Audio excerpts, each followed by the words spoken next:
செய்வோம். இரக்கம் நிறைந்த ஆண்டவரே, பரலோக கடவுளை நன்றியோடு ஸ்தோத்திரிக்கிறோம். இல்லாததில் இருக்கிறவளைப் போல அழைக்கிற எங்கள் பரம பரலோக இதாவே ஸ்தோத்திரிக்கிறோம். நாங்கள் நிற்பதும் நேர்மூலமாக நிற்பதும் கத்தளிக்கிறவே நம்முடைய இரக்கங்களுக்கு முடிவில்லை. காலதூரம் இந்த கிருபை புதிதாக இருக்கிறதுக்காக உமக்கு ஸ்தோத்திரம். அங்கு நீங்கள் நோய்களும் வியாதிகளும் பலவீனங்களும் பரவி வந்தாலும் எங்களுக்கு அடைக்கலம் வெள்ளம் ஆபத்து காலத்து அனுகூலமான துணையாக இருக்கிற எமக்கு ஸ்தோத்திரம். மலைகள் விலகினாலும் பருவதங்கள் நிலை பெயர்ந்தாலும் கிருபையினை விட்டு விலகாமல் இருக்கிறதுக்காக ஸ்தோத்திரம். இயேசு கிறிஸ்து இந்த உலகத்திலே கொடுத்து எங்களை மீட்டவரே, ரட்சித்தவரே, உண்மை தழும்புகளாலே குணமாக்குறவரே ஸ்தோத்திரம். பரிசுத்தவான்களுக்குள் வாசமாக இருக்கும்படி செய்கிறவரே ஸ்தோத்திரிக்கிறோம். இந்த நாளிலும் கூட தொடங்கும் முன்பு உடைய பாதத்திலிருந்து தொடங்குகிறோம். உண்மை நம்பி தொடங்குகிறோம். உண்மை விசுவாசித்து தொடங்குகிறோம். நீ சர்வ வல்லவர் என்று நாங்கள் அறிக்கை செய்து தொடங்குகிறோம். இயேசுவின் நாமத்தில் ஜெபிக்கிறோம் பிதாவே, ஆமென். பிதாவை ஆராதிக்கிறோம், இயேசுவை ஆர்ப்பரிக்கிறோம். பிதாவே ஆராதிக்கின்றோம், இயேசுவே ஆர்ப்பரிக்கின்றோம். ஆவியானவரே அன்பு செய்கின்றோம். ஆவியானவரே அன்பு செய்கின்றோம். ஆராதிக்கின்றோம், ஆர்ப்பரிக்கின்றோம், அன்பு செய்கின்றோம். ஆராதிக்கின்றோம், ஆர்ப்பரிக்கின்றோம், அன்பு செய்கின்றோம். மகனாக தெரிந்து கொண்டே மறுபடி பிறக்க செய்தே. மகனாக தெரிந்து கொண்டே மறுபடி பிறக்க வைத்தே. ராஜாக்களும் நாங்களே, ஐஸ்வர்யவான்களும் நாங்களே. ராஜாக்களும் நாங்களே, ஐஸ்வர்யவானும் நாங்களே. ஆராதிக்கின்றோம், ஆர்ப்பரிக்கின்றோம், அன்பு செய்கின்றோம். ஆராதிக்கின்றோம், ஆர்ப்பரிக்கின்றோம், அன்பு செய்கின்றோம். சகலமும் படைத்தவரே, சர்வ வல்லவரே, மகிமைக்கு பாத்திரரே, மங்காத பிரகாசமே. மகிமைக்கு பாத்திரரே, மங்காத பிரகாசமே. ஆராதிக்கின்றோம், ஆர்ப்பரிக்கின்றோம், அன்பு செய்கின்றோம். ஸ்தோத்திரமும் கனமும் வல்லமையும் பலனும். ஸ்தோத்திரமும் கனமும் வல்லமையும் பலனும். மாட்சிமையும் துதியும் மங்காது எப்போதும் உண்டாகட்டும். மாட்சிமையும் துதியும் எப்போதும் உண்டாகட்டும். ஆராதிக்கின்றோம், ஆர்ப்பரிக்கின்றோம், அன்பு செய்கின்றோம். ஆராதிக்கின்றோம், ஆர்ப்பரிக்கின்றோம், அன்பு செய்கின்றோம். பிதாவே ஆராதிக்கின்றோம், இயேசுவே ஆர்ப்பரிக்கின்றோம். ஆவியானவரே அன்பு செய்கின்றோம். ஆவியானவரே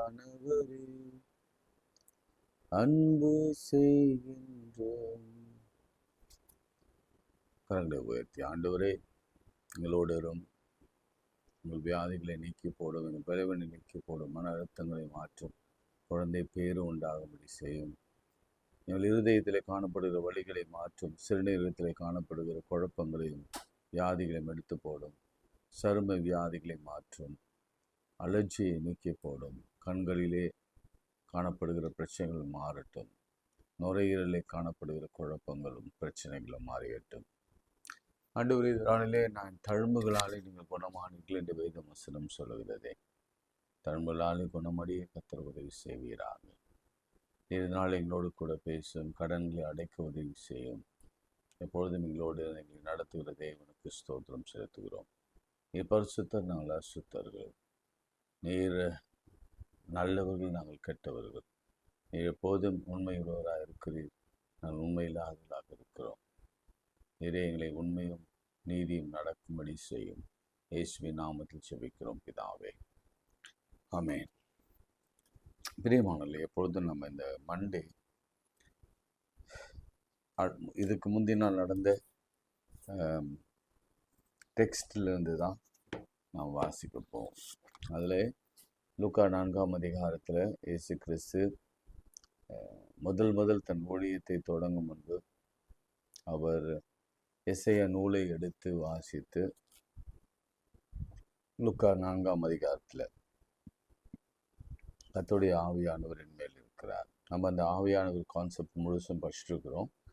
இன்னும் பழைய ஏற்பாட்டில் ஒரு 2-3 பேர் தான், ஜெப்தா, சவுல், அப்புறம் தாவீது, இவங்க 3 பேரை தான் நம்ம பார்க்க வேண்டியிருக்கு.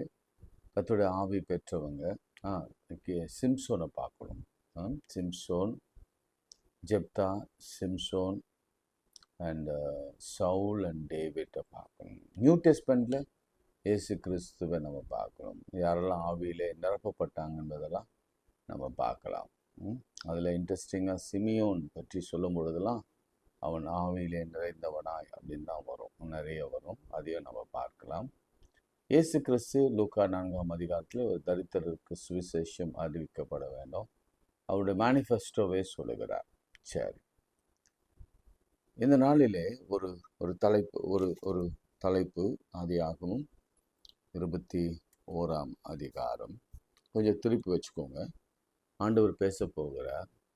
அதை பேசும்பொழுதே நானும் கூட என் மனதில் பல போராட்டங்களோடு கூட தான் இதை நான் ஆய்வு செய்து கர்த்தருடைய பாதத்தில் அமர்ந்து நான் உங்களோடு கூட பேசி கொண்டிருக்கிறேன். இங்கே 14ஆம் வசனம். ஆபிரகாம் அதிகாலையிலே எழுந்து அப்பத்தையும் ஒரு துருத்தியும் தண்ணீரையும் எடுத்து ஆகாருடைய தோளின் மேலே வைத்து பிள்ளையையும் ஒப்பு கொடுத்து அவளை அனுப்பிவிட்டான். அனுப்பிவிட்டான் என்றால் துரத்து விட்டான் என்ற அர்த்தம். ஏன் அவ்வளோ ஆதாரமாக நான் சொல்கிறேன்னா, யார் இந்த ஆகார்? ஏன் ஆபிரகாம் அவளை துரத்தணும்? ஆபிரகாமுக்கும் ஆகாருக்கும் சாராளுக்கும் என்ன தொடர்பு? நல்லா கவனிங்க. நீங்கள் இதை கொஞ்சம் பைபிள் ஸ்டடி மாதிரி பார்க்கணும். ஆபிரகாம் பற்றி ஆதியாகமம் 12ஆம் வசனத்தில் 17ஆம் அதிகாரத்தில் அவன் எகிப்து தேச சமீபமாய் வந்த பொழுது தன் மனைவி சாராளை பார்த்து, நீ பார்வைக்கு அழகாக இருக்கிறாய், எகிப்தியர் உன்னை காணும்போது இவள் உன் மனைவி என்று சொல்லி, அவனுடைய மனைவி என்று சொல்லி என்னை கொண்டு போனாதபடிக்கு என்னை உயிரோடு வைப்பார்கள். ஆகிய உன் நிமித்தம் எனக்கு நன்மை உண்டாகும்படி, உன்னாலே நான் உயிர் பிழைக்கும்படி உன்னை என் சகோதரி என்று சொல் என்றார்.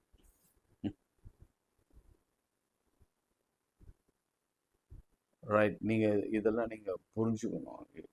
எப்படி தான் ஜீவனை காப்பத்துக்கு மனைவியை அனுமானம் வைத்தாங்க, மனைவியை முன்னாடி அனுப்புனாங்க என்பதை குறித்து நீங்கள் பார்க்கணும்.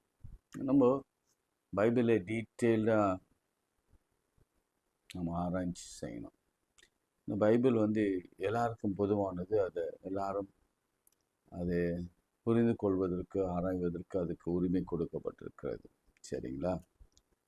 இப்போ அவங்க ஆபிரகாம் எகிப்திலே வந்தபொழுது ஸ்திரீ மிகுந்த அழகுள்ளவள் என்று கண்டார்கள். பார்வோனுடைய பிரபு அவளை கண்டு பார்வோனுக்கு முன்பாக அவளை புகழ்ந்தான். அப்போது அந்த ஸ்திரீ பார்வோனுடைய அரண்மனைக்கு கொண்டு போகப்பட்டாள். அவள் நிமித்தம் அவன் ஆபிரகாமுக்கு தயை பாராட்டினான். அவனுக்கு ஆடு மாடுகள் கழுதைகள் வேலைக்காரிகளும் கோழிகை கழுதைகளும் கோழிகை கழுதைகளும் ஒட்டங்கள் கிடைத்தது. யார் மூலமா? சாராள் வழியாக. ஆபிரகாமின் மனைவியாகிய சாராளின் நிமித்தம் கர்த்தர் பார்வோனையும் அவனுடைய வீட்டாரையும் மகாவாதியினால் வாதித்தார். இங்குதான் ஆண்டவர் வர்றாரு. வந்துட்டு சாராள் நிமித்தமாக, ஆபிரகாமின் மனைவியாக சாராள் நிமித்தம், பாவம் அல்ல, அவர் கமாடிட்டி மாதிரி அடகு வச்சு அந்த அடகுனால பணத்தை பெற்று இவர் வாழ்றாரு. கமாடிட்டி மாதிரி. அதனால அவர் மனைவியாகிய சாராளின் நிமித்தம் கர்த்தர் மகாவாதியை வாதித்தார். அப்போது பார்வோன் ஆபிரகாமை, நீ எனக்கு ஏன் இப்படி செய்தாய்? இவள் உன் மனைவி என்று நீ அறிவியாமல் போனதென்ன? இவள் உன் சகோதரி என்று சொல்ல வேண்டியதென்ன? இவளை எனக்கு மனைவியாக்கி கொண்டிருப்பேனே. இதோ உன் மனைவி, இவளை அழைத்து கொண்டு போய் சொன்னார். பார்வோன் அவனை குறித்து தன் மனுஷனுக்கு கட்டளை கொடுத்து அவர்களையும் அவனையும் அவன் மனைவியும் அவனுக்கு உண்டான எல்லாவற்றையும் அனுப்பிவிட்டான். இங்க யார் இந்த ஆகார் அப்படின்னா, இந்த எகிப்து தேசத்தானாகிய ஆபிரகாம் அவனுக்கு கிஃப்டா கொடுத்த ஆடு மாடுகள் கழுதைகள் வேலைக்காரிகள். புரிஞ்சுக்கோங்க. நிறைய பேர் சொல்றாங்க அவங்க பார்வோன் அரண்மனையில வேலைக்காரியா இருந்தாங்க அப்படின்னு சொல்றாங்க. சிலர் இஸ்லாமியர்கள் என்ன சொல்றாங்க தெரியுமா? தெரிஞ்சவங்க அது கூட இல்லை அவ அடிமை, அங்கே வேலைக்காரியா இல்லை, பிரின்சஸாக இருந்தா அப்படின்னு சொல்கிறாங்க. அதில் உண்மை இல்லை, பைபிள் படி உண்மை இல்லை. நீங்கள் ஆராய்ச்சி பாருங்கள். ஏன்னா சில விஷயங்கள் டெக்ஸ்ட்லாம் படிக்கும் பொழுது எல்லா ரிலீஜியஸ் டெக்ஸ்டையும் நம்ம ஆராய்ந்து பார்த்து படிக்க வேண்டும். இன்னொரு காரியத்தை நான் படித்தேன். அது என்னென்னா, ஈஜிப்சியன்ஸ் எல்லாருமே ஆஃப்ரிக்கன்னு, அவங்க ஆஃப்ரிக்கா மாறி தான் இருப்பாங்க. கொஞ்சம் மாநிறம் கருப்பு ப்ரௌன் கலரில் தான் இருப்பாங்க அப்படின்னு கூட நான் படித்தேன். இப்போ கூட அப்படி தான் இருக்கிறாங்க என்று நான் நினைக்கிறேன். இதுதான் பேக்ரவுண்டு. இப்போ என்ன நடக்குதுன்னா, 75 வயதில் ஆபிரகாமுக்கு தரிசனமாய் நான் உனக்கு குழந்தை கொடுப்பேன், அவன்தான் கர்த்தருடைய தெரிந்து கொள்ளப்பட்ட சந்ததி என்று அழைக்கப்படுவான் சொல்கிறாரா? தெரியல, நீங்கள் பார்த்துக்குங்க.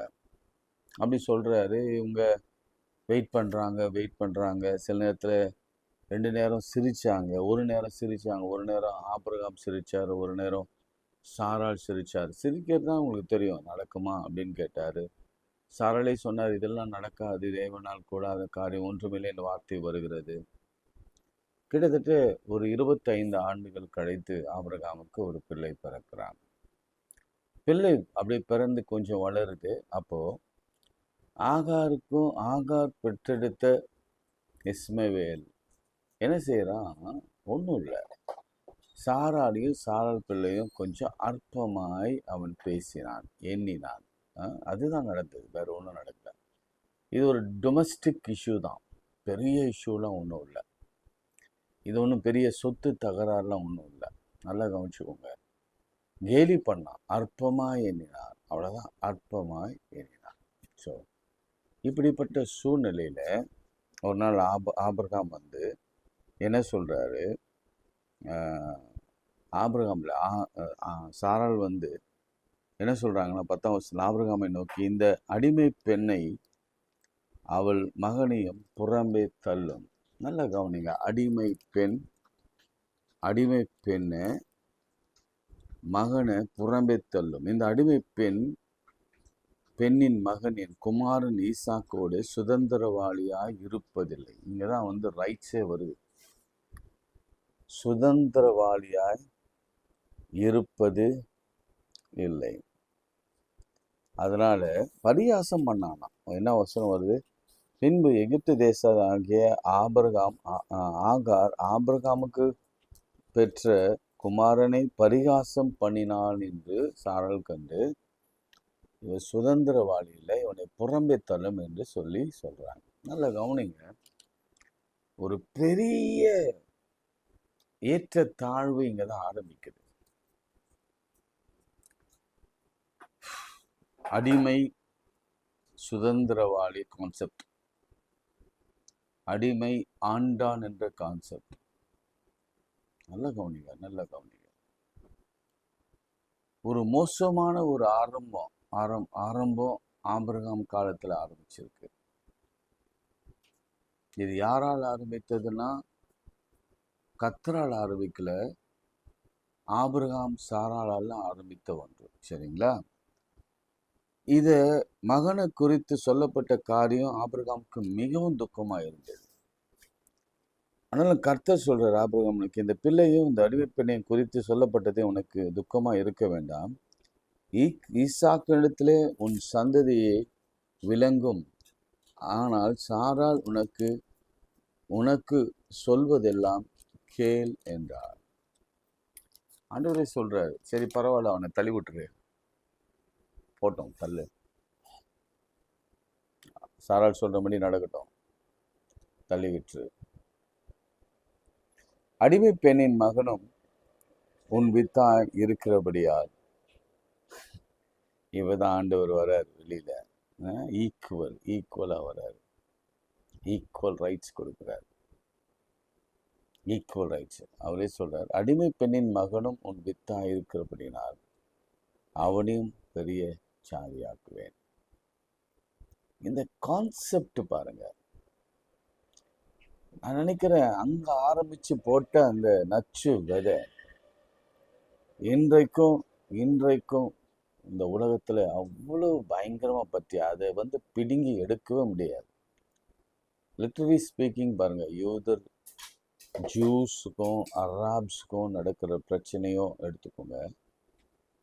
என்ன சொல்ல போனா, நான் இதை இன்னைக்கு ஆய்வு செய்து கொண்டிருந்த பொழுது அபிராம்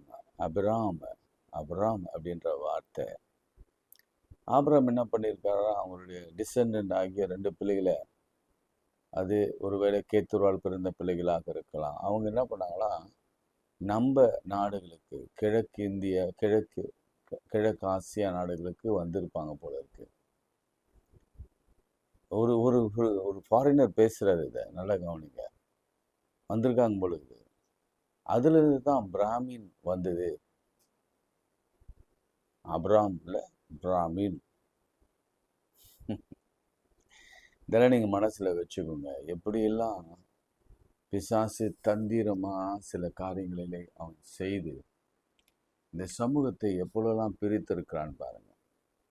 எனக்கு ஒரு கேள்வினா, ஆண்டவர் இப்படி ஒரு வேற்றுமையை பார்ப்பாரா அப்படின்னு தான் எனக்கு ஒரு கேள்வி இருந்தது.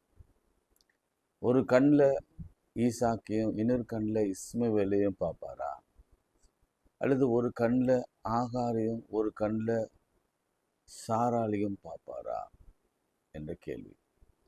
ஏற்கனவே ஒரு அடிமை பெண் எகிப்து தேசத்திலிருந்து விலைக்கு அல்லது கிஃப்டா கொடுக்கப்பட்ட பெண். இவ்வளவு ஆண்டவர் அற்பமா எண்ணிருப்பாரோ யோசித்து பாருங்க. இல்லை, எண்ணிருக்க மாட்டார். அதனாலதான் அவர் சொல்றாரு, என்ன சொல்றாரு, எப்பா அந்த பையனும் உனக்கு வித்து தான்பா. அப்போ ஆபிரகாமுக்கு பிறந்த 2 பிள்ளையும் ஆபிரகாமின் வித்து. அப்போ ஒரே அப்பாவுக்கு பிறந்த 2 பிள்ளைகள் எப்படி ஒருவன் சுவாதீனமாகவும் ஒருத்தன் அடிமையாகவும் இருக்க முடியும்? ஒருத்தன் மேலே ஒருத்தன் இருக்க முடியும், ஒருத்தன் கீழே இருக்க முடியும். ஒருத்தன் உயர்ந்த ஜாதியில் இருக்க முடியும், ஒருத்தன் சாஞ்ச ஜாதியில் இருக்க முடியும். எப்படி ஒருத்தன் ஐஸ்வர்யா இருக்க முடியும், ஒருத்தன் ஏழையா இருக்க முடியும். 2 அப்பா இல்லை, ஒரே அப்பா. இங்க நிறுத்திட்டு நான் ஒரு கேள்வி கேட்கிறேன். நாம யாரு? நாம யார்? நாம இங்க சொல்லியிருக்கிறபடியே ஆபிரகாமின் வித்திலிருந்து வந்தவங்களா, அல்லது நம்ம சாரால் சொல்றாங்களே சுதந்திரவாளியா, அல்லது அடிமை பிள்ளைகளா? நான் சொல்றது 4000 ஆண்டுகளுக்கு முன்பாக நடந்த சம்பவம். இயேசு கிறிஸ்துவுக்கு காலத்துக்கு பிறகு எல்லாம் தலைக்கீழா மாற்று. அங்க நீங்க வந்துட்டு உடனே எனக்கு கேள்வியெல்லாம் கேட்கக்கூடாது. இப்போ என்னடா இது தப்பு தப்பா பேசுறாருலாம் சொல்லக்கூடாது. ஆரம்பத்துல எப்படி இருந்தது என்பதை குறித்து தான் நான் பேச விரும்புகிறேன். அதுக்கு நான் விளக்கத்தையும் உங்களுக்கு கொடுக்க விரும்புகிறேன். இங்க தான் நடந்தது அந்த வேறுபாடு. காயின் ஆபேல் காலத்துல கூட நடக்கல, நோவா காலத்துல நடக்கல. ஆனா ஆபிரகாம் காலத்துல தான் இந்த பிரிவினையே உண்டாயிற்று. இது உண்டானதுனால்தான் இன்றும் கூட உலகளவில் எல்லா இடத்திலும் நல்ல பிரிவினைகள், அதாவது யூதர்களுக்கு விரோதமாக இஸ்லாமியர்கள் எழும்பி நின்று சண்டையிட்டு கொண்டிருக்கிறார். எல்லா தீர்க்க தரிசன நிறைவேறல் தான். அவன் கழுதை போல, இஸ்மவேல் ஒரு கழுதை, காட்டு கழுதையை போல அப்படின்னு சொல்லி வேதம் அவனை பற்றி சொல்லப்பட்டிருக்க. இஸ்மாயில் ஆண்டவர் 2 பேருமே பிள்ளைகளா தான் பார்க்கிறார். இப்ப நம்ம கத்திரிடத்துல போறோம், நாம அடிமையா அப்படின்னு கேட்டா இல்லை, நமக்கு ஒரு பிதா இருக்கிறார். இப்போ இஸ்மவேல் ஆண்டவருக்கு பிள்ளையா இல்லையா அப்படின்னா, ஆமா, ஆண்டவருக்கு பிள்ளை தான். ஈசாக்கு ஆண்டவருக்கு பிள்ளையா இல்லையா? எஸ், ஆண்டவருக்கு பிள்ளை தான். அப்புறம் ஏன் இந்த அடிமை, ஏன் அந்த சுதந்திரம், ஏன் அந்த சுதந்திரவாளி, ஏன் அந்த பிரச்சனை அங்க வருகிறது? பிசாசு, மனுஷன் கொண்டு வந்த பிரிவினைகள் இவைகள். இன்னைக்கு அந்த ஒரு ஆரம்பத்தோடு கூட நான் கொஞ்சம் இன்னைக்கு நமக்கு செய்தியை நான் சொல்ல விரும்புகிறேன். என்றால் இந்த நாளிலே காணப்படுகிற இந்த ஏற்ற தாழ்வுகள், உயர்வு தாழ்வு, பெரியவன் சிறியவன், உயர்ந்தவன் தாழ்ந்தவன் என்று எல்லாம் வருவதற்கான காரியங்களை குறித்து நான் ஒரு முன்னுரை சொல்லியிருக்கிறேன். இப்போ நமக்கு செய்தி வருது எல்லாருக்கும். 14ஆம் வசனம். ஆபிரகாம் அதிகாலை எழுந்து அப்பத்தை ஒரு துருத்தி தண்ணீரை எடுத்து ஆகாருடைய தோளின் மேல் வைத்து அந்த பிள்ளையை ஒப்பு கொடுத்து அவளை அனுப்பிவிட்டான். அப்படின்னா சொத்துல கூட பங்கு தரல, சொத்துல கூட பங்கு தரல. அவகிட்ட கொடுத்தது எல்லாமே என்னன்னா கொஞ்சம் அப்பமும், கொஞ்சம் அப்பன்னா அவ்வளோதான், 2 வேளை சாப்பிடலாம், 3 வேளை சாப்பிடலாம், ஒரு பாட்டில் தண்ணி தான். பேர்செபா வனாந்தரத்திலே அலைந்து திரிந்தாள். இன்னைக்கு இப்படி தாழ்த்தப்பட்டவர்கள், தாழ்த்தி அவனை ஒடுக்கிறவர்கள், அவர்களை ஒடுக்கிறவர்கள் மேலே இருந்து கொண்டு நாங்க தான் தெரிந்து கொள்ளப்பட்டவர்கள், நாங்க தான் ஆண்டவராலே அழைக்கப்பட்டவர்கள், நாங்க தான் ஆபிரகாமின் பிள்ளைகள் என்று சொல்றவங்க என்ன பண்றாங்கன்னா அடிமைகளை ஒடுக்குறாங்க. இது ஆண்டவருக்கு ஒப்பாத ஒரு செயல். நான் விரும்ப மாட்டேன்.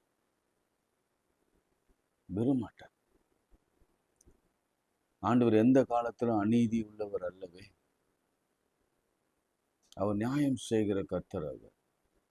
நான் உங்களை கேள்வி கேட்கிறேன், எப்படி ஒரு பெண்ணை, ஒரு குழந்தையோட, கை குழந்தையோ அல்லது 10 வயசு பிள்ளையோ அல்லது 5 வயசு பிள்ளையோ, ஒரு கொஞ்சம் கூட மனிதாபிமானம் இல்லாம ஒரு கையில ஒரு வாட்டர் பாட்டில் கொடுத்து கொஞ்சம் அப்பத்தை கொடுத்து ஒரு கணவன் துரத்துவான்னா அவன் நிச்சயமாகவே அவன் மனுஷன்தானா? ஒன்று. 2வது, இதை நீங்க எப்படி பார்க்குறீங்க? சரி, ஃபார் எக்ஸாம்பிள் அவங்க 2 பேருமே செத்து இருந்தா அந்த பழி யார் மேல வந்திருக்கும்? ஏன்னா நடந்தது அப்படிதான் நடந்தது. பிள்ளை சாகிறதை பார்க்க கூடாமல் அம்பு எய்கிற தூரத்திலே போய் நின்று அவள் அழுது கொண்டிருந்தாள். அதுக்கு முன்னாடி இந்த அலைந்து திரிந்தாள் என்ற வார்த்தையை நான் சொல்ல. இன்னைக்கு இதை பார்த்து கொண்டிருக்கிற அநேகர் நமக்கு மேலே இருக்கிறவர்களை வைத்து அல்லது இருக்கிறவர்கள் அல்லது அது ஆஃபீஸில் இருக்கலாம், அல்லது உங்கள் கணவனாக இருக்கலாம், அல்லது மாமியாராக இருக்கலாம், மாமனாக இருக்கலாம், ஊழியத்தில் நமக்கு சுப்பீரியராக இருக்கலாம், யாராக இருக்கலாம், உங்களை துரத்தி உங்களை நடுத்தருவில் நிறுத்தி உங்கள் பிள்ளைகளுடைய எதிர்காலத்தெல்லாம் கேள்விக்குறியாக்கி உங்களை அவமானப்படுத்தி சோத்துக்கு வழி இல்லாமல், தண்ணிக்கு வழி இல்லாமல், வீட்டு இல்லாமல், வீடு இல்லாமல், வாசல் இல்லாமல் உங்களை துரத்துனா உங்கள் நிலைமை எப்படி இருக்கும்? யோசிச்சு பாருங்க. ஆகாருடைய நிலைமை எப்படி? என்னதான் ஆகார் சாரால அற்பமா எண்ணினாலும் அல்லது அந்த பையன் பரிகாசம் பண்ணாலும் இதுதான் பனிஷ்மெண்டா? ரிவெஞ்சா? பழி வாங்குதலை தான்? இது நியாயமா? இது அடுக்குமா? ஒருத்தன் அலைஞ்சு திரிகிறதுல வச்சு நீ என்ன சார் சந்தோஷத்தை பண்ணுவ? இன்னைக்கு உலகம் அப்படிதான் இருக்கு. உலகம் பயங்கர மட்டமான உலகத்துல ஆபிரகாம் செய்த காரியம் நான் இதை வாசிக்கும் பொழுது அவரை பற்றி இருந்த ஒரு நல்ல அபிப்பிராயமே அப்படியே சிதைஞ்சு போச்சு. அவர் பயங்கரம் நம்பிக்கை வைத்தார். ஆண்டவர் சொன்னார், உனக்கு தெரியாம நான் ஏதாவது செய்வேனா? லோத்துக்காக திறப்பில நின்னார். என் பேரை கிறுக்கி போடுன்னு மோசே தான் சொன்னார்ல, இவர் சொல்ல. வேற என்ன சொன்னார்? என் சிநேகிதன் என்றார், முகமுகமாய் பேசினார், எல்லாம் நினைந்தது. ஆனா ஒரு பொண்ணுக்கு அவர் துரோகம் விளைவிப்பாருன்னா அவர் ஒரு ஃபாதர் என்று சொல்லுவதற்கு அவர் சற்றே தகுதியை இழக்கிறார் என்று தான் நான் சொல்ல வேண்டும். அது உங்க கருத்து என்னன்னு எனக்கு தெரியாது. ஆனால் இவள் அலைந்து திரிந்தார். ஆனாலும் அடுத்த வசனம் சொல்லுகிறது, அடுத்த சென்டென்ஸே, துருத்தியிலே தண்ணி செலவழிந்த பின்பு அவள் பிள்ளையை ஒரு செடியின் கீழ் விட்டு. இந்த விட்டு என்ற வார்த்தை என்னன்னா, இனிமேல் மகனே, இனிமேல் என்னால் உன்னை பாதுகாக்க முடியாது. என் கணவனும் என்னை கைவிட்டான், எனக்கு வேலையும் இல்லை, என் எஜமான் என்னை கைவிட்டான், என் டாக்டர் என்னை கைவிட்டான், அல்லது எல்லாரும் என்னை கைவிட்டார்கள். அதனால நான் உன்னை நினைச்சேன் நல்ல பெரியவனாக்கி உன்னை உயர்ந்த இடத்துல கொண்டு போய் நிறுத்துவேன் நினைச்சு உன் கையை பிடிச்சு இது வரைக்கும் வளர்த்து வந்தேன், இனி என்னாலும் கூடாது என்று சொல்லி வனாந்திரத்திலே அவன் விட்டார். எங்க விட்டார்லாம்? ஒரு செடியின் கீழே விட்டார். எந்த ஒரு தாய்க்கும் தகப்பனுக்கும் நேரிடக்கூடாத ஒரு காரியம் இது. ஏன் சொந்த பிள்ளையே என்னால் வளர்க்க முடியலையே, என் சொந்த பிள்ளையே பாதுகாக்க முடியல, எனக்கு வர வேண்டிய நியாயமான சொத்து, எனக்கு வர வேண்டிய நியாயமான ஆசீர்வாதம், எனக்கு வர வேண்டிய கிருபைகள், இவையெல்லாம் என்ன ஏமாற்றி என்னை நடுத்தருவில் கொண்டு வந்து நிறுத்திட்டு இப்போ என்ன நடக்குதுன்னா, அல்டிமேட்டா பிள்ளை சாக போகுது. பிள்ளை சாவது மாத்திரம் இல்லை, அடுத்து என்ன செய்யுதுன்னா அவளும் சாக போறாள். எங்க போகுது உலகம் தெரியல. அவ சொன்னா, இல்லை இனிமேல் மகனே, அவ எவ்வளவு கண்ணீரோடு சொல்லிடுவாள், இனிமேல் என் பிள்ளைகளை நாளை பாதுகாக்க முடியாது, என் பிள்ளைகளை வளர்க்க முடியாது, என் பிள்ளைகளை ஆளாக்க முடியாது, என் பிள்ளைகளை ஒரு திருமணம் நடத்தி வைக்க முடியாது, என் பிள்ளைகளுக்கு ஒரு வீடு வாசல் ஏற்படுத்த முடியாது. ஏன்னா எனக்கு கணவனும் இல்லை, மனைவியும் இல்லை, நான் பொதுவாக சொல்கிறேன், யாரும் இல்லை, என்னை தனியாக தெருவில் விட்டாங்க. அங்கே வனாந்திரத்தில் விட்ட மாதிரி நம்ம தெருவில் விட்டாங்க. நம்மளை அசிங்கப்படுத்தி அவமானப்படுத்தி நடு ரோட்டில் நிட்டு அலைய விட்டு திரிய விட்டு, எவ்வளவு எவ்வளவு கொடுமையான காரியம் நடந்திருக்கு பாருங்க. அடக்குமுறை, ஒடுக்குமுறை. உண்மையாவே நான் பாதிக்கப்பட்டு பேசுகிறேன். ஆகார் இடத்திலிருந்து நான் பேசுகிறேன். என்னால் ஆகாரை போலதான் நானும் இருக்கிறேன் என்று யாரெல்லாம் நினைக்கிறீங்களோ உங்களுக்கெல்லாம் இந்த மனதில் அவ்வளவு வேதனை வரும். அவ்வளவு வேதனை. விஷயம் என்னன்னா, பிள்ளை சாகிறத ஒரு தாயார் பார்க்கணும். ஏன்னா எப்பவுமே பெரியவங்க சொல்லுவாங்க, ஏன் நான் செத்துட்டா பரவாயில்ல, பிள்ளைகள் உயிரோடு இருக்கணும். ஆனால் ஒரு கொடுமை என்ன தெரியுமா? உலகத்திலே ஒரு சாபம் என்ன தெரியுமா? உலகத்திலே ஒரு தண்டனை என்ன தெரியுமா? உலகத்திலே ஒரு பெரும் பெரும் பெரும் என்ன சொல்லுவேன், சோகம் என்ன தெரியுமா? தான் கண் முன்னாலே தான் உயிரோடு இருக்கும் பொழுதே தான் குழந்தைகளை சாக கொடுக்கறது போல ஒரு சோகம் வேறு உலகத்துல ஒன்றுமில்லை. நீங்க அந்த பேரண்ட்ஸ் எல்லாம் பாருங்க, நடைப்பிணமா தான் அழைப்பாங்க. எனக்கு தெரிஞ்சு நிறைய போதகர்கள் நான் பார்த்துருக்குறேன், நிறைய தகப்பன் தாயை பார்த்துருக்குறேன். வெளியில சிரிப்பாங்க, நல்ல வேலை செய்வாங்க, ஊழியெல்லாம் செய்வாங்க, அழைத்தெல்லாம் இருப்பாங்க. ஆனா உள்ளுக்குள்ள சின்ன வயசுல பறி கொடுத்த தம் மகளை குறித்து அவங்க அழாத நாளும் இல்லை, வேதனைப்படாத இடமும் இல்லை. அது அவங்களால மறக்க முடியாது, யாராலும் தேற்ற முடியாது, யாராலும் ஈடு செய்ய முடியாது, யாராலும் அதை சமனே பண்ண முடியாதுங்க. சான்ஸே இல்லை, சான்ஸே இல்லை. தூர போய் உட்கார்ந்து சத்தமிட்டு அழுதார். தேவன் பிள்ளையின் சத்தத்தை கேட்டார். இங்க கூட ஆண்டவர் பாருங்க, ஆண்டவர் பிள்ளையின் சத்தத்தை கேட்டாராம். ஏன்னா அது சாக போதில் முதல் அற்புதம் அங்கதான் போகணும். அதனால அந்த சத்தத்தை கேட்டுட்டு அந்த பிள்ளையோடு இருந்தார். அந்த டிஸ்டன்ஸ் உங்களுக்கு கால்குலேட் பண்ண உங்களுக்கு தெரியும். தேவன் வானத்திலிருந்து ஆகாரை கூப்பிட்டு, ஆகாரை உனக்கு சம்பவித்தது என்ன? 2வது பாயிண்ட் நோட் பண்ணுங்க. முதல்ல அலைந்து தெரிந்தால், 2வது ஆண்டவர் பார்த்து சொல்றார், உனக்கு என்ன சம்பவித்தது?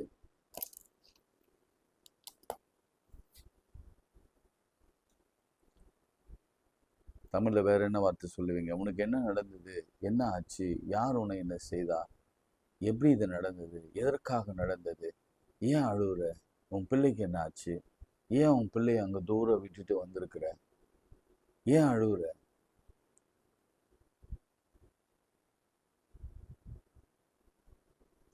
விசாரிக்கிறவர் அவர். நான் அப்படி சொல்லுவேன், அவர் விசாரிக்கிறவர், அவர் விசாரிக்கிறவர், அவர் விசாரித்து அறிகிறவர். பயப்படாதே, பிள்ளை இருக்கும் இடத்தில் தேவன் அது சத்தத்தை கேட்டார். பிள்ளை இருக்கும் இடத்திலே அவர் இருந்த அந்த சத்தத்தை கேட்டார். வானத்திலிருந்து தேவ தூதன் ஆகாரை கூப்பிட்டார். பிள்ளை இருக்கிற இடத்திலே தேவன் சத்தத்தை கேட்டார். யாரோடு இருக்கிறார் தேவன்? பிள்ளை இருக்கிற இடத்தில் இருக்கிறார். ஆகார், வானத்திலிருந்து ஆகாரை தேவதூதன் கூப்பிட்டார். வித்தியாசம் புரியுதா? தேவதூதன் ஆகாரை கூப்பிட்டார், பிள்ளை இருக்கிற சத்தத்தை தேவன் கர்த்தர் கேட்டார். அப்ப யாரோடு ஆண்டவர் இருக்கிறார்? ஒடுக்கப்படுகிறவர்கள், துன்புறுத்தப்படுகிறவர்கள், ஒதுக்கி வைக்கப்படுகிறவர்கள், விரட்டப்படுகிறவர்கள், வனாந்தரத்திலே விரட்டி விரட்டி திரிய வைக்கிறது, திரிந்து கொண்டிருக்கிறவர்கள், அதாவது தெரிய வைத்தவர்கள். யாரும் இல்லை நினைச்சிட்டு இருந்தாங்க. ஆனா என் ஆண்டவர் அவனோடு இருந்தார், அந்த பிள்ளையோடு இருந்தார். ஆகாரை பார்த்தார். இன்னைக்கு ஒருவேளை இப்படிப்பட்ட ஒரு சூழ்நிலை நீங்க இருப்பீங்கன்னா, உங்களோட ஒருத்தர் இருக்கிறார், எனக்கு ஒருவர் இருக்கிறார், என்னை விசாரிக்க துடிக்கிறார், என்னையும் அவர் நேசிக்கிறார் என்று பாடு இருக்கும்ல, அந்த மாதிரி உங்களோடு கூட இருக்கிறார். நீ எழுந்து உன் பிள்ளை எடுத்து உன் கையில பிடித்து கொண்டு போ, அவனை பெரிய சாதியாக்கும் என்றார். எழுந்து உன் கையில பிடிச்சிட்டு போ.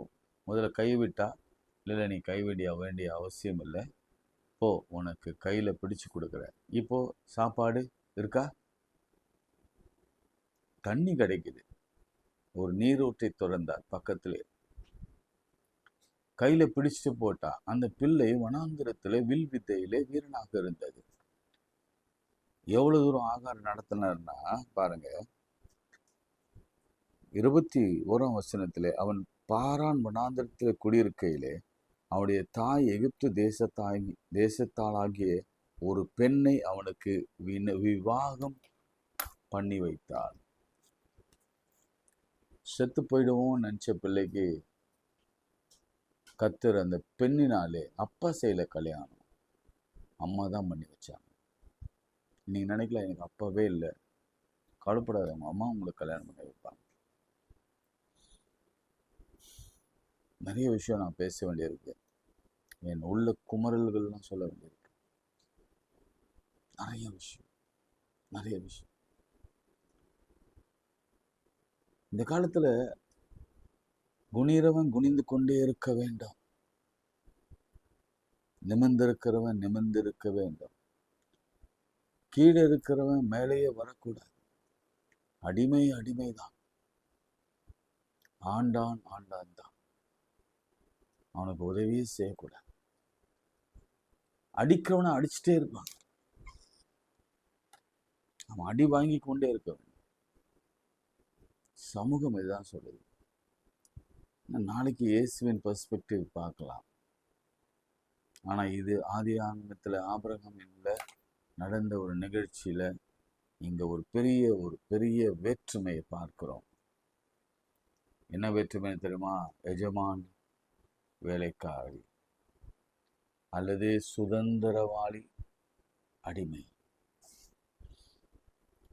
ஆனா ஒரே அப்பா தான், ரெண்டு பேர் பிரிகிறாங்க. ஒன்று சுதந்திரவாளியா மாறுறாங்க, ஒருத்தர் அடிமையா மாறுறாங்க. அதனாலதான் இன்று வரைக்கும் 4000 ஆண்டுகளாக இந்த வேற்றுமையை நம்ம பார்க்கிறோம். அவ்வளவுதான் பவுல் வரைக்கும் எழுதுறாரு, ஆண் என்றும் இல்லை, பெண் என்றும் இல்லை, அடிமை என்றும் இல்லை, சுவாதீனம் என்றும் இல்லை. காரணம் எங்க ஆரம்பிச்சதுன்னா அங்க ஆரம்பிச்சது. ஒன்று சொல்றேன், நல்லா எனக்கு முடியும் போது சொல்றேன். யாரெல்லாம் அடிமைப்படுத்தப்படுறீங்களோ, தாழ்த்தப்பட்டப்படுறீங்களோ, தாழ்ந்திருக்கிறீங்களோ, தேவன் உங்களோடு தான் இருக்கிறார். தனிமையானவனோடு கூட தான் இருக்கிறார், திக்கற்றவனோடு கூட தான் இருக்கிறான், அழுகையோடு கூட இருக்கிறவன். அவன் டவுன் ட்ராடனா இருக்கட்டும், அவன் அடிமையா இருக்கட்டும், அவன் வேலைக்காரனாக இருக்கட்டும், அவன் எப்படின்னா பாருங்க, கொடுமை பாருங்க. ஒரு கணவனே கொடுமைப்படுத்துறான். இந்த காலத்துல எஜமான் கொடுமைப்படுத்துறான், நமக்கு மேலே இருக்கிற அதிகாரி நம்ம கொடுமைப்படுத்துறானுங்க. இப்படி பலவிதமான கொடுமைகளை இருக்கும் பொழுது யார் பக்கத்துல யார் நிற்கிறாங்கன்றதை புரிஞ்சுக்கோங்க. ஆபிரகாம் பக்கத்துல என் ஆண்டவர் நிற்கல, சாராள் பக்கத்துல என் ஆண்டவர் நிற்கல, ஆகார் பக்கத்திலும் இஸ்மவேலோடு கூட கர்த்தர் இருந்தார். அதுக்கு ப்ரூஃப் ஒன்றுன்னா, இன்னைக்கு இருக்கிற இஸ்லாமிய மக்களுடைய கூட்டுத்தொகையை கூட்டி பாருங்க, ஜூஸுடைய கூட்டுத்தொகையை கூட்டு பாருங்க, உங்களுக்கு புரியும். 0.5% தான் ஜூஸ் இருக்கிறாங்க. ஆனால் அரபிக்ஸில் கிறிஸ்தவர்களுக்கு மேலே இருக்கிறாங்க பாப்புலேஷன். பெரிய பணக்காரர்களை தான் இஸ்லாமியர்கள். எண்ணெய் கிணறு, அந்த கிணறு, இந்த கிணறுலாம் வச்சிருக்கிறாங்க. சொல்லலாம், நீ யாரை குறைவா நினைக்கிறீங்களோ அவன் தான் மேலே வருவான். ஞானிகளை வெட்கப்படுத்த கர்த்தர் பைத்தியங்களை. ஒரு காலத்துல நம்ம அடிமையா இருக்கிறோம், ஆனா ஒரு நாளிலே நம்மையும் ஆளுகிறவராக கர்த்தர் கொண்டு வருவார். அப்போ நம்ம கொஞ்சம் யோசனை பண்ணி, அவனுங்க செய்த மாதிரி, ஆபிரகாம் செய்த மாதிரிலாம் திரும்பிலாம் செய்யக்கூடாது. நம்ம ஆண்டவருக்கு பயந்து சமமா பார்க்கணும். 2 கண்லையும் 2 பேரையும் சரியா பார்க்கணும். இது குடும்பத்துல கூட சாத்தியமாக இருக்க வேண்டும். எப்படி நீ பிள்ளைய பார்க்குறியோ அப்படிதான் மருமகளையும் பார்க்கணும். எப்படி மருமகனை பார்க்குறியோ அப்படிதான் பிள்ளையும் பார்க்க வேண்டும். ஒரு பிள்ளைய ஒரு கண்ணில், இன்னொரு பிள்ளைய இன்னொரு கண்ணில் பார்க்கவே கூடாது. அதே போல நீ உயர்ந்தவன் என்று நீ நினைச்சிட்டினா மற்றவங்களை தாழ்ந்தவன் என்று பார்க்கவே கூடாது. நீ பணக்காரனா இருக்கலாம், மற்றவனை ஏழை தரித்திரன் என்று அவனை ஏளனமாய் பார்க்கவே கூடாது. ஆண்டவருக்கு பிடிக்காத ஒரு செயல். நீங்க யோசிச்சு பாருங்க, ஆண்டவருடைய பெர்ஸ்பெக்டிவ் யோசிச்சு பாருங்க. இப்படி ஒரு டிஃப்ரென்ஸ், இப்படி ஒரு ஏற்றத்தாழ்வுள்ள மனுஷனை ஆண்டவர் எப்படி பார்ப்பார்? அருவருக்கிற மாதிரி பார்ப்பார். அருவருக்கிற மாதிரி பார்ப்பார்.